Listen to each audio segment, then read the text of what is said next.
baiknya kita berdoa terlebih dahulu ya, agar materi yang kita pelajari mudah kita mengerti. Sekarang Ibu minta kepada ketua untuk memimpin doanya. Baiklah, sebelum kita belajar, marilah kita berdoa. Doa dimulai. Bismillahirrahmanirrahim. Amin. Berdoa selesai, ucapkan salam. Assalamualaikum warahmatullahi wabarakatuh. Waalaikumsalam warahmatullahi wabarakatuh. Oke, terima kasih ketua ya. Dan sekarang Ibu akan cek kehadiran anak Ibu semua. Aida hadir. Hadir Bu. Baiksa. Hadir, Bu. Dio. Hadir, Bu. Nurul. Hadir Bu. Alif. Hadir Bu. Oke, berarti hadir semua ya. Ya, Bu. Oke, sekarang kita akan menyanyikan sebuah lagu, yaitu lagu Bangun Tidur Terus Mandi. Pernah nenek Ibu dengar lagu ini? Karena Bu.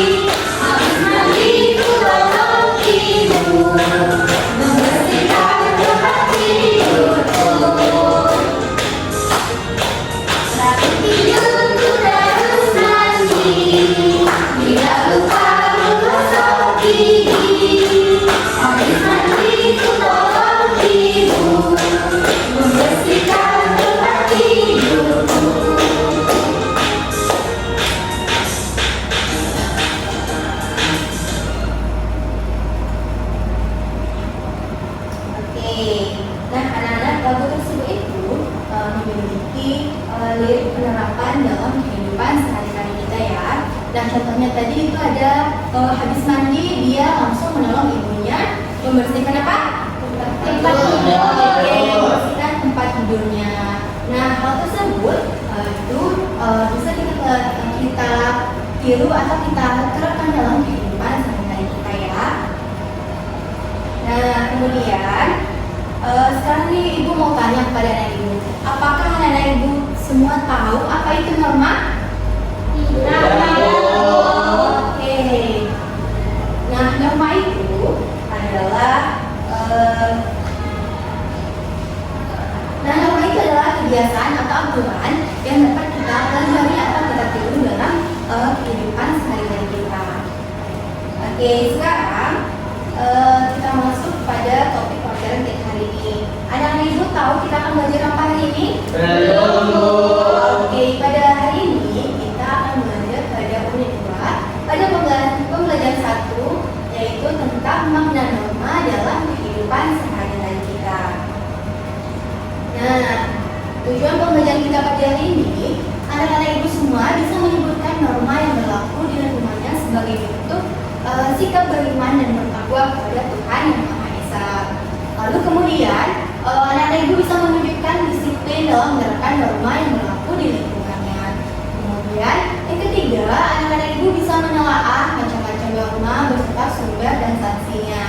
Kemudian yang terakhir itu anak-anak Ibu bisa menyajikan hasil telaah tentang macam-macam norma yang berlaku di lingkungannya. Nah, sebelum kita masuk ke pembelajaran kita hari ini, Ibu akan ada ice breaking terlebih dulu. Anak-anak Ibu masih ingat tentang ice breaking teguh fokus?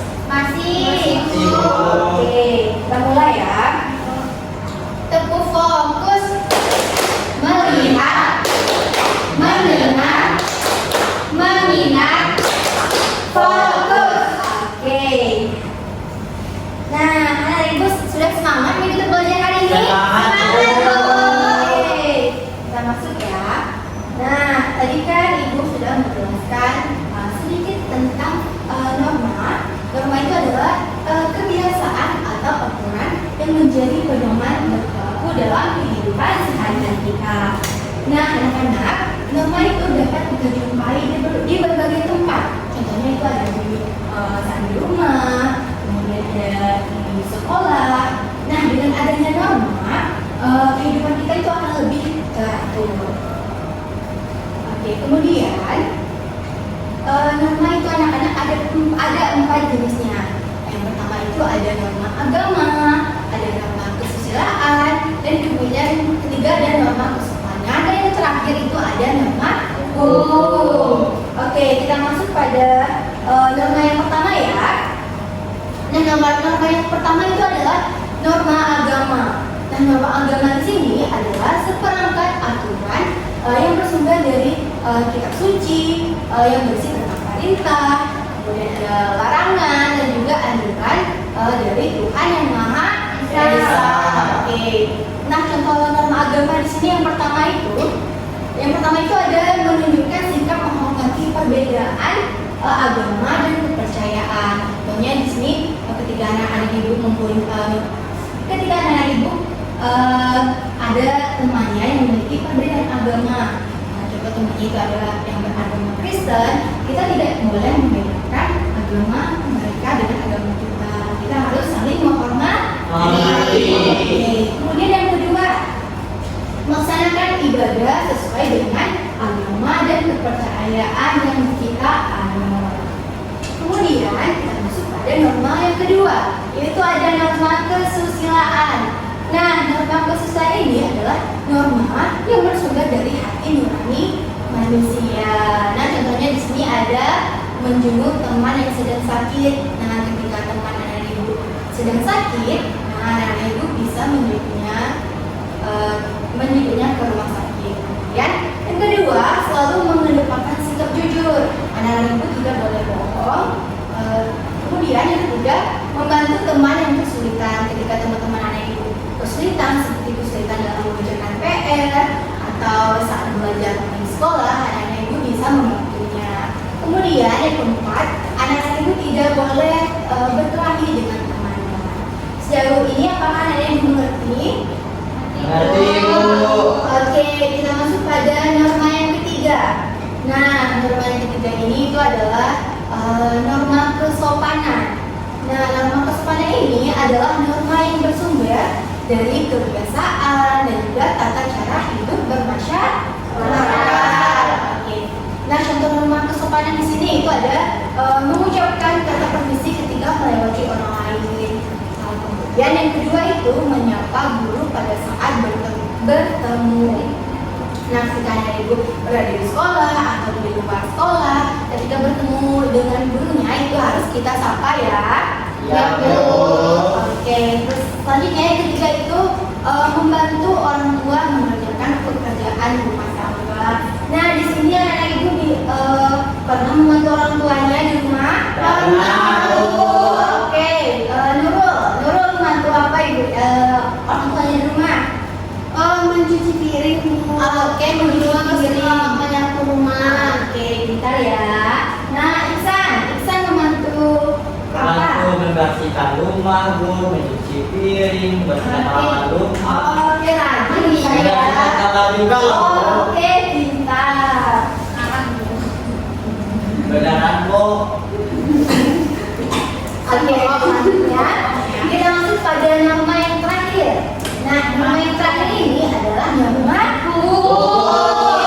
Norma hukum itu merupakan seperangkat aturan yang mengikat seluruh warga negara serta bersumber dari peraturan perundang-undangan yang berlaku dan memiliki sanksi yang tegas.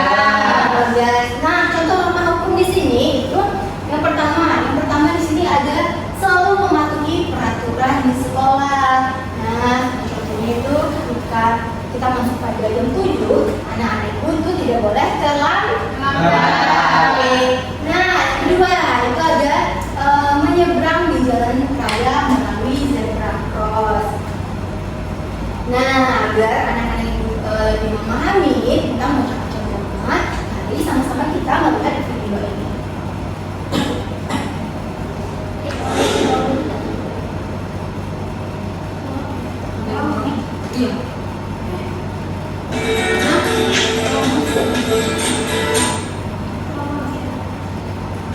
Dan norma hukum akan selaras apabila pelaksanaannya dilandasi dengan nilai-nilai ketuhanan yang Maha Esa. Pelaksanaan norma mengapa harus selaras dan dilandasi oleh nilai ketuhanan karena secara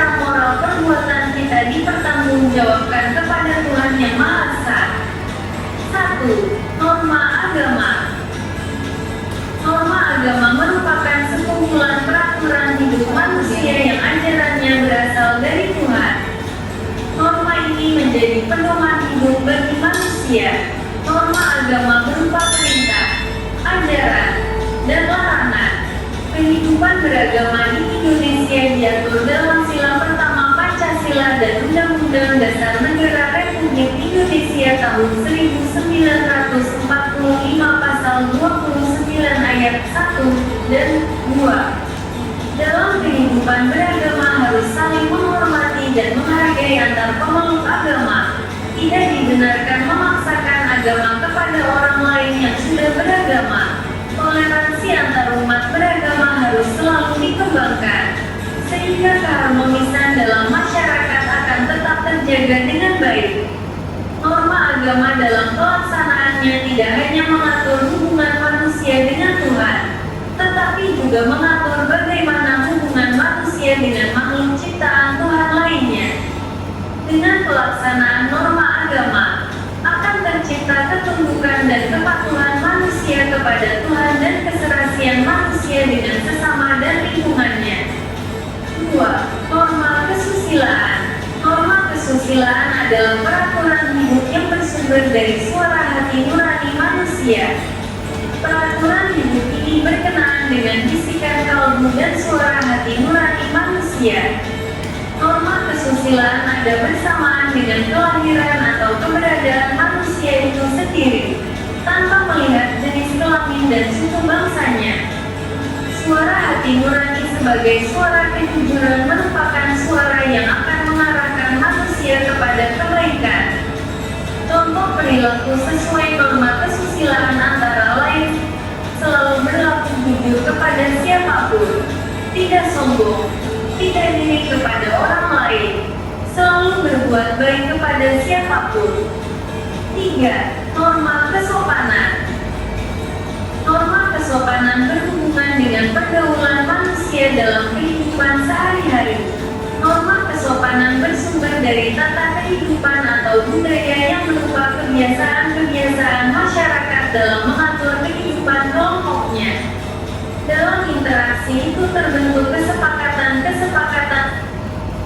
Oke, nah setelah menyimak video tadi, ada yang ibu melihat contoh norma agama. Ada, Bu. Coba sebutkan apa tadi? Saling toleransi, Bu. Oke. Tadinya norma kesusilaan apa tadi? Menyentuh teman yang sakit, Bu. Oke. Selanjutnya ada norma tadi norma yang ketiga norma apa? Kesopanan. Norma kesopanan apa tadi yang pertama? Yang paling kedua, Bu. Oke, yang kedua. Menghormati orang tua. Oke, berarti anak ibu ini sudah paham ya mengenai macam-macam norma. Paham, Bu. Sekarang kita masuk pada materi selanjutnya. Nah, di sini ada gambar tokoh nasional sebagai tokoh teladan dalam menerapkan norma. Nah, sekarang ibu akan bacakan tokoh yang pertama ya. Nah, di sini ada tokoh pertama yaitu ada Ki Hajar Dewantara.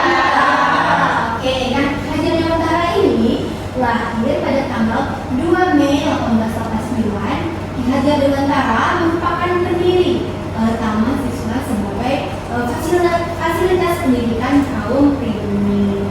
Nah, sosok Ki Hajar Dewantara ini senantiasa melekat dan dengan sikap mencintai pendidikan. Nah, maksudnya dari cinta itu tentunya bukan suka biasa, namun Bapak Pendidikan Nasional ini itu memberikan semangat cinta kepada pendidikan dengan rela berkorban dan mengabdi untuk pendidikan Indonesia. Nah, anak-anak dari contoh tokoh tersebut, apa sih perilaku yang dapat kita tiru atau kita yang bisa kita terapkan pada kehidupan kita.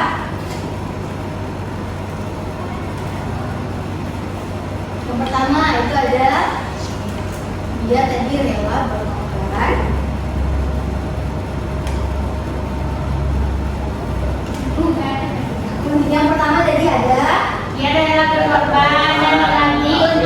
Pendidikan Indonesia. Oke, benar ya. Nah, yang ada di luar ini itu rela berperan dalam pendidikan Indonesia. Nah, kemudian tokoh yang kedua, siapa yang bisa membacakannya? Saya. Oke, Cibai. Aida. Yang kedua, Cut Nyak-din. Cut Nyak-din lahir pada tahun 1848 saat perang Aceh meluas pada 1873. Cut Nyak-din memimpin perang di garis depan. Ia tidak gentar melawan pasukan Belanda yang memiliki persenjataan lebih lengkap. Meskipun pasukannya terdesak, Cut Nyak-din tetap melanjutkan perjuangan dengan semangat berapi-api. Bahkan ketika kondisi kesehatannya menurun, wanita yang mendapat julukan Ratu Aceh ini masih ingin bertempur. Dari Cut Nyak-din kita bisa mempelajari sikap pantang menyerah dan tidak mudah putus asa. Oke, nah dari Cut Nyak-din ini kita bisa menerapkan sikap apa? Pantang menyerah dan tidak mudah putus asa. Oke, kita bisa menerapkan atau mempelajari sikap pantang menyerah dan tidak mudah putus asa.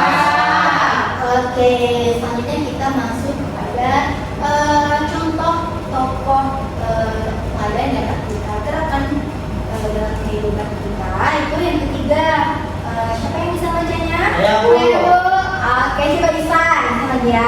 Yang ketiga Muhammad Hatta. Muhammad Hatta atau yang kerap disapa Bung Hatta lahir pada tanggal 12 Agustus 1902 di Bukit Tinggi, Sumatera Barat.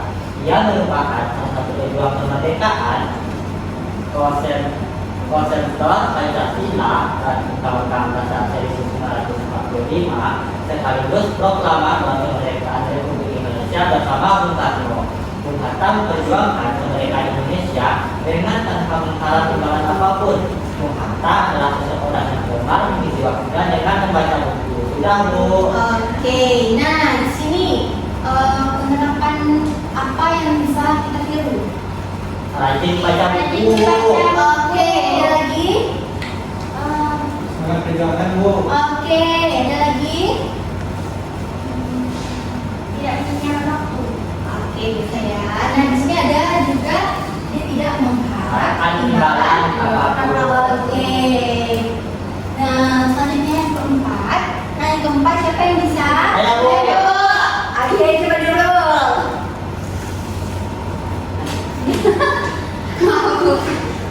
Yang keempat ada Martha Christina Tiahahu. Martha Christina Tiahahu merupakan salah satu pejuang wanita asal Maluku. Sejak berusia 17 tahun, Martha sudah berani melawan penjajahan. Ayahnya sering mengikut sertakan Martha dalam rapat pembentukan kubu pertahanan. Di setiap perang, Martha berperan sebagai pemimpin pejuang wanita Maluku. Dari Martha Christina Tiahahu, kita bisa mempelajari sikap keberanian dan perjuangannya melawan penjajah. Ya, Bu. Oke, nah dari tokoh tersebut, sikap apa yang bisa kita teladani? Sikap keberanian, Bu. Oke, sikap keberanian dan Perjuangannya dalam penjajah, Bu. Oke, nah setelah kita mempelajari tentang gambar tokoh nasional sebagai tokoh teladan dalam menerapkan norma, apakah anak-anak bisa mendapatkan contoh-contoh apa saja yang bisa kita terapkan dalam kehidupan sehari-hari? Bisa, Bu. Bu. Oke, berarti anak-anak itu sudah paham ya? Paham, Bu. Oke, sekarang Ibu akan membagi anak-anak itu dalam dua kelompok. Itu ada yang pertama ada Aida, kemudian ada Nurul, kelompok yang kedua ada Ihsan, Alif, dan Dio. Nah, sekarang Ibu ada LKPD yang bisa akan Ibu isi secara berkelompok. Nah, di sini.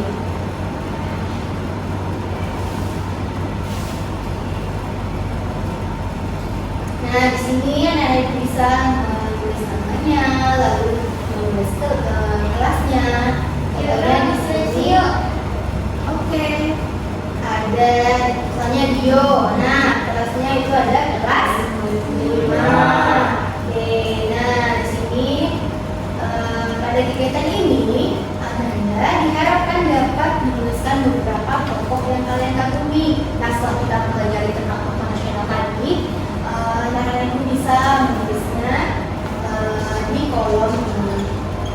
Kemudian tulis perilaku apa saja yang dapat kita pelajari. Bisa? Bisa, Bu. Oke, ditunggu sebelumnya ya. Ya, Bu. Baik, Bu. Yuk, kamu kerja sama, Bu. Bisa ya, Bu.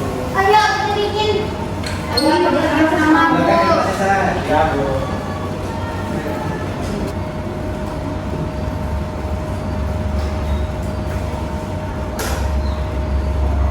Sudah ya, Ibu? Sudah, Bu. Oke, sekarang nomor siapa yang maju duluan? Saya, Bu. Saya. Oke, coba nomor 1. Baik, Bu. Ditulis, Bu. Ya, terus ke depan ya. Yuk. Kedua ya.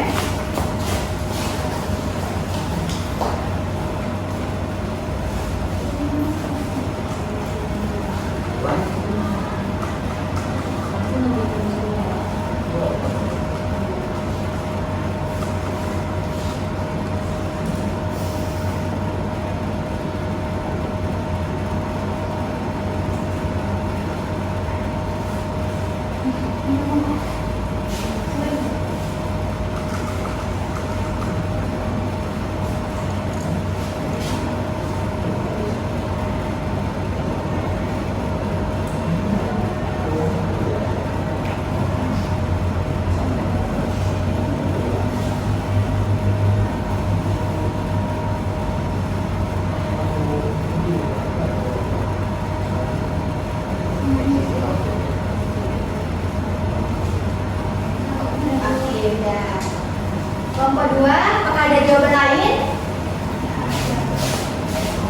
Ya, Bu. Oke, coba kelompok 2, siapa yang tampil? Sadio, Alif. Yo, Bu. Tunggu. Yo, Bu. Ayo. Gak ada, nggak murid ini.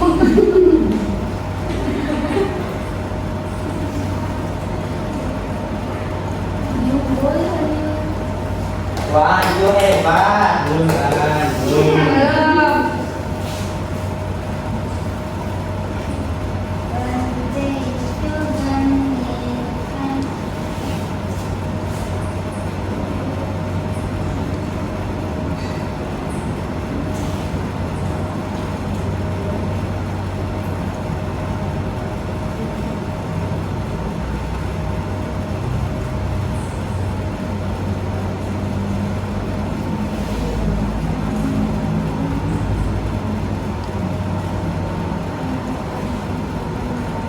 Ya, Bu.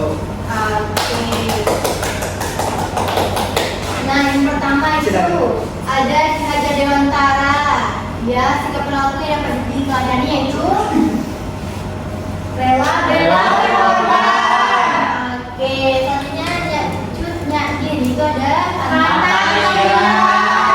Oke, yang ketiga ada memanfaatkan ketiga Tidak Oke, benar ya. Jawaban Anda itu benar semuanya. Nah, sekarang setelah membedakan kepedean ini, apakah anak ibu sudah mengerti tentang pembelajaran kita hari ini? Sudah, Bu. Oke, sekarang siapa yang dapat menyimpulkan mengenai pembelajaran kita hari ini? Yo, Bu. Iksan, Bu. Iksan, Bu. Oke, coba Iksan. Baik, Bu. Jadi kesimpulan materi kita pada hari ini yaitu kita belajar mengenai Roma dan juga itu mengikuti sikap dan perilaku dari tokoh-tokoh pahlawan itu seperti rela berkorban, pantang menyerah, dan tidak mengharapkan imbalan ketika membantu orang, Bu. Sudah, Bu. Oke, benar ya. Nah, bentar.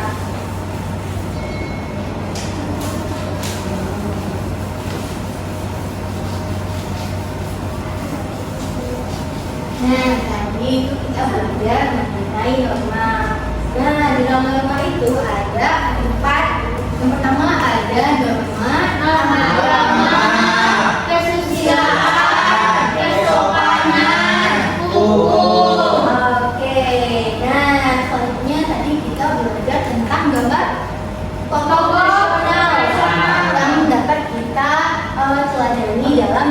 kehidupan sehari-hari. Oke, sekarang Ibu ada soal evaluasi. Ibu ada soal evaluasi yang dapat anak-anak Ibu kerjakan di rumah melalui HP ataupun laptop anak-anak ya. Kerjanya di rumah, Bu? Iya, ini di rumah ya. Itu contohkan dulu cara mengerjakannya. Nah, di sini anak-anak Ibu bisa menulis nama anak-anak Ibu. Contohnya di sini ada Aida, kemudian tekan start. Nah, di sini ada start game, tekan start game.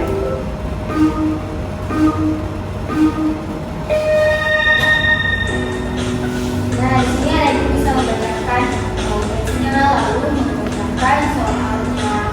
Paham? Paham, Bu. Oke. Nah, sekarang setelah mempelajari tentang materi kita pada hari ini, Ibu mau tanya, apakah pembelajaran hari ini menyenangkan? Menyenangkan, Bu. Oke. Nah, sekarang untuk mengakhiri pembelajaran kita pada hari ini, Ibu minta kepada ketua untuk memimpin mengucapkan syarat rasa syukur kita. Baiklah, sebelum kita pulang, marilah kita bersyukur. Bersyukur dimulai. Alhamdulillahirobbilalamin. Assalamualaikum warahmatullahi wabarakatuh. Waalaikumsalam warahmatullahi wabarakatuh. Baik, mungkin hanya itu simulasi yang dapat saya laksanakan pada hari ini. Selanjutnya saya minta kritik dan juga saran dari pengamat kepada pengamat. Saya silakan. Baik, terima kasih sebelumnya kepada simulator. Baik, dari sini sebelumnya saya mungkin akan mengambil presentasi kepada simulator karena mungkin di sini tadi sebagai guru sudah mengajarkan yang baik dan juga sudah ada interaksi antara guru dan peserta didik. Namun di sini mungkin ada sedikit saran dari saya. Mungkin ketika berdoa ataupun mengambil absen